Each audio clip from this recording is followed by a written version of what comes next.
मोहब्बत की है, पर दिल खुद को यकीन दिलाए भूल गई हूँ। मगर सच तो ये है कि उसे भूलना मेरे लिए नामुमकिन है। कोई भी चोरी हो, इल्जाम मुझ पर आएगा। मैं हूँ बेइज्जत किया, आशी ली, उन्हें पैसे सुनते रहना चुप करके। अरे बुज़दिल हो तुम, के सामने तो हलक सूख जाता है तुम्हारा बड़ा मुंह तोड़ने। मतलब उनके सामने क्या मतलब क्या होता है आप मेरी? अब मैं आपको क्या देखना भी छोड़ दूं? तुम्हारी जबान आजकल बहुत चल रही है कि तुम मुंह के बल जाके रहो ना, क्या चाहती हो? इंतहा ड्रामे की आने वाले एक साथ में अब आप लोग देखने जा रहे हैं कि अब सजल, जिससे फ़हद की बातें बहुत ही ज़्यादा नागवार गुजरी और वो अब चाहती है कि अब फ़हद और अनम को अलग कर दे ताकि वो इन दोनों से अपनी बेइज्जती का बदला ले सके। और वो ऐसे ही करते हुए नज़र आएगी क्योंकि वो और भी ज़्यादा अब करीब होने की कोशिश करेगी फ़हद की अम्मी के।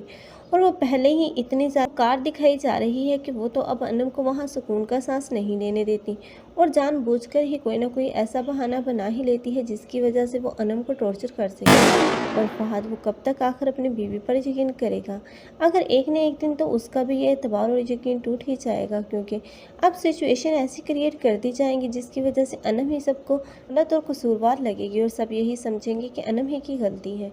और इस तरह सजल और उसकी माँ तो अपनी प्लानिंग में कामयाब रहेंगी, लेकिन अब उसकी माँ ये नहीं जानती कि अब उसने अनम को घर से निकालने के लिए सजल का सहारा लेने की कितनी बड़ी हिमाकत की है क्योंकि सजल वो फ़हद से शादी तो करेगी लेकिन उस घर का भी सुकून हराम कर देगी क्योंकि अब इन दोनों माँ बेटियों का मकसद ही सुकून छीनना है क्योंकि वो किसी को खुश देख नहीं सकती।